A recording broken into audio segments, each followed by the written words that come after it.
One day while I was eating dinner at home, I heard a knock on the door. When I went outside, I saw a middle-aged woman holding a small doll.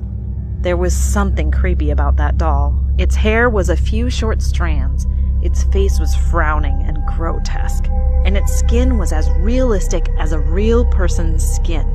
The lady looked at me and she screamed, "Give me something to eat! Anything!" I'm a vegetarian, so the only thing I can give you is bread. Would you like that too? She nodded her head, and I brought her the bread. Then she snatched the bread and stuffed it into the mouth of the doll she was holding. The doll's mouth was quite large and seemed to have a lot of space inside. It was as if the bread was being sucked into it. I looked at her with a confused expression, and she said, "She eats everything. She'll probably eat your face off, too." Then she put her ear to her doll's mouth, and after a moment she suddenly said, "She wants meat. She says the bread is not delicious." I was horrified and just closed the door. Then she shouted from outside the door, "Babies need to eat protein to grow taller." A few days later, there was another knock on the door, and when I looked out the window, she was standing at my front door, holding her doll. The doll looked different. It appeared to have grown in size, and its hair had grown longer. The frown was less prominent than before, but it was still a creepy face. I was unsure whether it was the same doll as before or a different doll, and I wanted to look at it more closely. I opened the door and handed her a sandwich. She fed the sandwich to her doll. I looked closely at the doll. Teeth that weren't there before had grown, and it looked as if the doll was chewing the sandwich. I thought to myself, is this a doll designed to have jaws that move automatically? Is it just my imagination? I felt an inexplicable, unpleasant feeling rush over me, and I closed the door. The president of the company that made that doll must have been controlled by an evil spirit, I muttered to myself as she continued to feed the doll outside the house. From that day on, she kept coming to my house, but I stopped answering the door because looking at that doll gave me goosebumps all day. After a few days, I was used to ignoring her knocks. Then, one night, I woke up startled when I heard a child's angry voice outside the front door. I checked the time. It was 3 a.m., and I was irritated.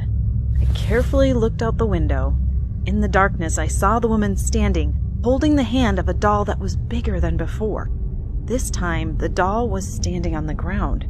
The doll's face had a severe frown. The woman knocked on the door and screamed, "My child wants to eat soup with meat right now!" Then she tried to open the window of my house. "Damn, I'm a vegetarian!" I was so angry that I screamed at her, and then she disappeared. The next day, as I was passing through the neighborhood, I noticed a police line had been placed on my neighbor's house. I asked a local resident standing there what was going on, and what he said was shocking. "You know the woman who carries a doll and begs every day? She killed the man who lived in this house. However, the method of murder was a bit bizarre. The man's stomach was cut open with the doll's fingernails.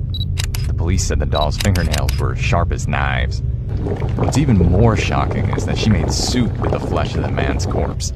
When the police asked why she did such a thing, she said that her baby's favorite food was human soup."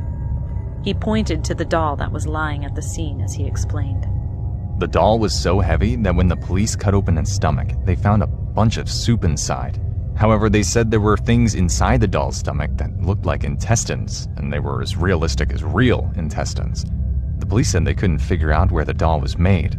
They said they'd never seen such a doll in their lives, and that it was made of an unknown material other than plastic. I froze on the spot. I looked at the doll. It was bigger than when it came to my house the night before. Its hair was long and thick.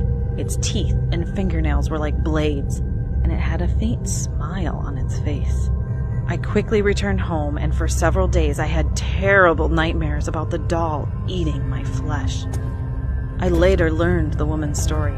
She was homeless at the time, and someone had left the doll next to her, so she carried it around with her, thinking it was her baby. People thought she was crazy, but no one has figured out who made the doll. who gave it to her, or how it grew.